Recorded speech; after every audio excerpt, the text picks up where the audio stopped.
Again, this time we put together 17 straight points, and obviously it wasn't enough. But getting the ball back down there at the end of the third quarter and having the turnover, the fumble. The unfortunate thing, the most disappointing thing for me is from that point on, I didn't see the offense. I don't know what happened there, but we didn't really until the last series where we got the ball to midfield with the penalty. We didn't press beyond after that sequence at the end of the third quarter for us. Defensively, they did what they had to do. They drove the ball, they threw the ball, they ran the ball, they did what they had to do, and they came from behind. And the last play to Jones, surprise, surprise, down the sideline. But we played hard for a long time. We played hard.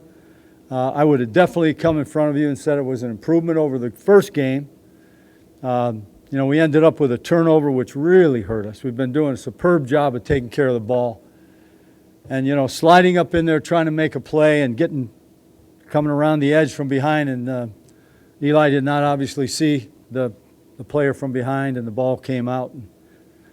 But that hurt, no question, that hurt. And the things that happen in the course of a game, we're covering a guy down the sideline and don't really know the ball's being thrown. The ball hits us in the back. You turn around there and catch the ball, the game's over. It's inside 2 minutes. They don't have any timeouts. The game is over. But finishing the game, getting the game done or finished the way we wanted to, obviously we're struggling with that. You talked about the play to Julio. You said surprise that they went to Julio. How is it that they were able to get him in that spot and get him open in that situation? He was covered one-on-one, but he evidently, I didn't see the middle part of the play, but he just ran by him, and it was just a go route, I think. He just threw it up in the air, and he went and got it. Tom, on the flip side, Odell was so productive in the first half and not in the second. Is that just part of your frustration with the offense? Yeah, it is. It really is. There really isn't. I mean, we had the look that we really wanted, where we could get him where we wanted him, and it was too spotty, our ability to take advantage of it. We got to it late, we got to it early, but not enough. But, you're trying to mix the run in, you're trying to mix the pass in. You have other people to get involved. When the coverage is leaning one way, you have to try to take advantage of some things with other people. That didn't happen today either, at least to the extent that the ball was down the field. I thought Shane Vereen did very well, and you see why he's here. He had a very, very good game, and again, it would have been nice to have enough time to take advantage of him in that last couple of sequences there, which we weren't able to do. But he did play well. You guys were to delay a game, and Yeah. after that you had one that almost was another delay game. What did you see? What did you hear after? I have no. There's really no reason for that. There was plenty of time when we were out over the ball, plenty of time, and I think the only reason I can offer is he's changing the protection around and he loses track of the clock. But to go from 3rd and 7 with a legitimate chance, and quite frankly a good play call, to 3rd and 12,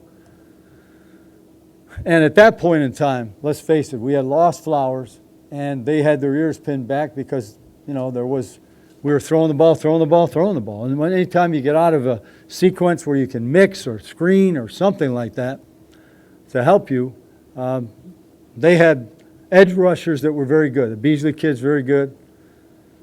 Schofield on the edges very good, and they were powerful in the middle, and that affected us as well.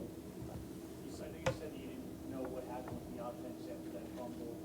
Was there any change in your play calling No. or philosophy? Well, not that I could tell you. I mean, we were trying to be as aggressive as we could. There was no reason not to, because they took it and drove it. So, no, not that I would comment on right now. The last couple of years, you started 0-2 and never were able to get your way out of the hole. 0-2 now, what could be different? What will you try to tell them? Well, I thought we played better than we did last week, to be honest with you. We didn't get the turnovers, and that was the huge difference in the game. The game for us, we can't make mistakes. We can't make mistakes. And so we have to count on the other guy. And we didn't get any today. And had we got some today, and got some pressure on the quarterback, there were a couple times when he was floating around in the middle, and we still couldn't get to him. So we'll be talking about pressure, I'm sure, after we look at the tape. But, I just asked them to search down inside. We talk every week about finish, and that wasn't a finish for me. We talk about don't keep score. I'll keep score. I'll let you know when the game's over. But that's not what happened again today. So the whole theme this week was to trust your instincts, trust your preparation, go out and play the game, compete, challenge your opponent right to the very end. Don't worry about the score. I'll tell you what's on the scoreboard. And we'll continue to do that. The competitive nature of the finish of the game has got to improve. Why do you think this could have such a hard time? Talking about the challenge now, going into a quick turnaround. Well, and we're not going to feel sorry for ourselves. We didn't do that last week, There was frustration, but there wasn't anybody feeling sorry for themselves. And you can't, what is there? It's our own doing. There's nobody to blame but us.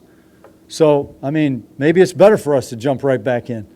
We're not even going to get to look at this tape with the players. We'll look at it as coaches, but we got to jump right on the next opponent.